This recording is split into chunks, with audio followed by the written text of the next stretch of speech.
नमस्कार, pink city 360 में आपका स्वागत है। मैं हूं आपके साथ सुप्रीत सचदेव। गहलोत कैबिनेट की बैठक में अग्निपथ योजना को वापस लेने का प्रस्ताव पारित किया गया। देश भर के युवाओं द्वारा केंद्र सरकार की अग्निपथ योजना के विरोध प्रदर्शन पर चिंता जाहिर की गई। कैबिनेट की बैठक के बाद मंत्री प्रताप सिंह खाचरियावास ने कहा कि कांग्रेस देश की आवाज बनेगी। आज भारत सरकार की वजह से देश में आग लगी है। उन्होंने कहा कि इनकी नीयत में खोट है। भारत सरकार को तुरंत इस योजना को वापस लेना चाहिए। मंत्री प्रताप सिंह ने कहा कि पूरे देश में कांग्रेस अग्निपथ योजना का विरोध कर रही है। उन्होंने कहा कि केंद्र सरकार किसान आंदोलन से सबक लेकर इसे वापस लेगी।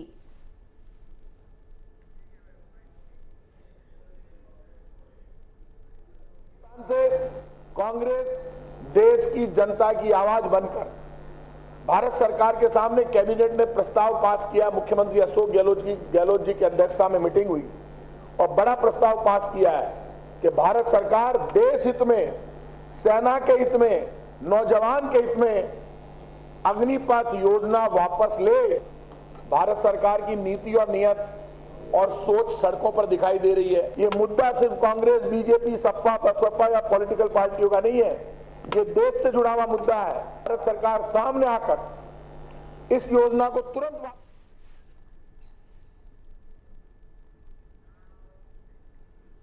मंत्री ममता भूपेश ने कहा कि केंद्र की मोदी सरकार युवाओं की बात नहीं सुन रही है। ऐसा प्रधानमंत्री देश में कभी नहीं आएगा। उन्होंने कहा कि सोनिया गांधी बीमार हैं और उनके बेटे के साथ केंद्र सरकार गलत कर रही है। हमें कांग्रेस कार्यालय में भी नहीं जाने दिया जा रहा। आज स्थिति ये है कि सोनिया गांधी जी भर्ती हैं हॉस्पिटल में, उनकी स्थिति गंभीर है और उनके बेटे के साथ में इस तरह की हरकत की जा रही है। हमारे लिए अग्निपथ भी उतना ही जरूरी है और देश की प्रतिष्ठित एजेंसियों को जो कठपुतली बना के उनका इस्तेमाल किया जा रहा है भारत सरकार के द्वारा, हमारे लिए वो भी उतना ही। जयपुर में राष्ट्रीय लोकतांत्रिक पार्टी के राष्ट्रीय संयोजक हनुमान बेनीवाल ने प्रेस कॉन्फ्रेंस की। उन्होंने प्रेस कॉन्फ्रेंस में केंद्र सरकार पर आरोप लगाए। उन्होंने कहा कि केंद्र सरकार सरकारी संस्थानों को निजी हाथों में दे रही है। 3 कृषि कानूनों को लेकर भी केंद्र सरकार को झुकना पड़ा।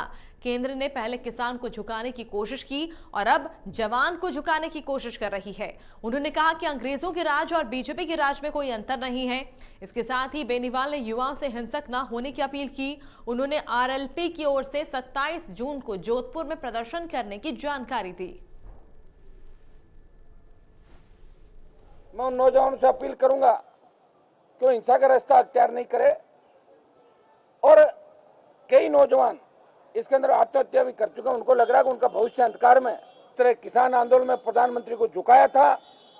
इस टीओडी के मामले के अंदर भी मैं देश की सरकार को चेतावनी देना चाहता हूं कि समय रहते इस फैसले को वापस ले ले, नहीं तो 2024 में मोदी जी को वापस आने का सपना चूर कर देंगे देश के जवान।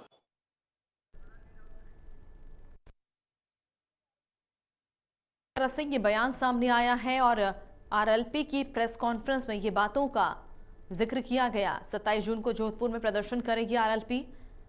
जयपुर से खबर आपको बता रहे हैं, जहां पर सांसद हनुमान बेनीवाल ने प्रेस कॉन्फ्रेंस की और सरकार को यहां पर निशाने पर लिया कि केंद्र सरकार पर उन्होंने निशाना साधा। सरकारी संस्थानों को निजी हाथों में दे रही केंद्र सरकार, ये बातें बेनीवाल ने प्रेस कॉन्फ्रेंस के जरिए कही। जयपुर में पीसीसी कार्यालय के बाहर बेरोजगार एकीकृत महासंघ के विरोध मामले में पुलिस ने प्रदर्शनकारियों को हिरासत में लिया। मामले में पुलिस ने उपेंद्र यादव को मजिस्ट्रेट के सामने पेश किया। यहां कोर्ट ने अपने यादव समेत 9 बेरोजगारों की जमानत रद्द कर दी। पुलिस सभी बेरोजगारों को सेंट्रल जेल ले गई।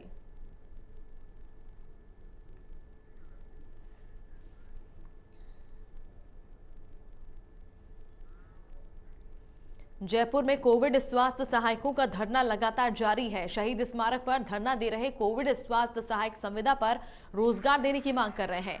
धरने में भारी संख्या में लोग पहुंचे और ये सभी अपनी आवाज बीते कई दिनों से उठा रहे हैं, लेकिन सरकार ने अभी तक इनकी मांगों को नहीं माना। इनका कहना है कि सरकार इनकी मांग नहीं मानती तो आंदोलन उग्र किया जाएगा।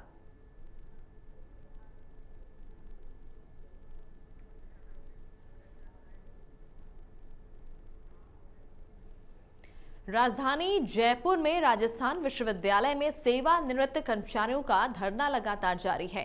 धरना दे रहे कर्मचारी ग्रेच्युटी का लाभ देने की मांग कर रहे हैं। बीते दिनों ग्रेच्युटी के अभाव में मृतक कर्मचारी के परिवार को मुआवजा नहीं दिया गया था। इसी को लेकर ये सभी कर्मचारी कुलपति सचिवालय के बाहर धरना दे रहे हैं। धरना दे रहे लोगों का कहना है कि सरकार जब तक उनकी मांगे पूरी नहीं करती तब तक धरना जारी रहेगा।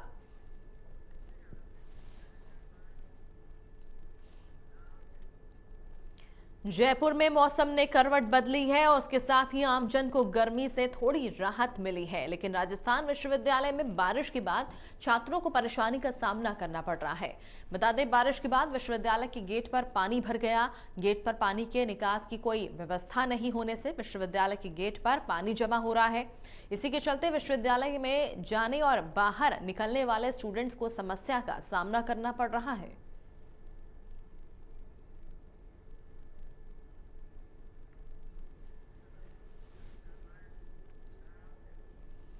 जयपुर में एक नाले में युवक का शव मिलने से सनसनी फैल गई। सूचना मिलने पर पुलिस और सिविल डिफेंस की टीम मौके पर पहुंची और शव को रेस्क्यू कर बाहर निकाला। जानकारी के मुताबिक शव काफी दिन पुराना बताया जा रहा है। पुलिस हत्या की आशंका जता रही है। फिलहाल मामले की जांच जारी है।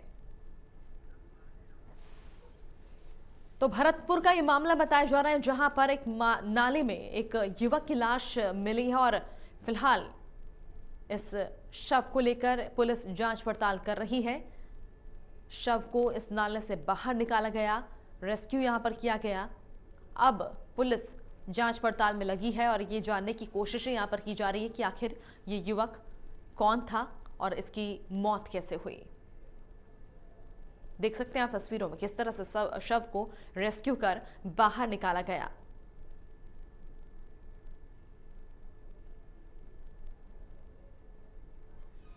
भारी मशक्कत यहां पर करनी पड़ी और देखिए शव को रेस्क्यू कर ये बाहर निकाला गया। अब आगे की जांच में पुलिस जुट चुकी है।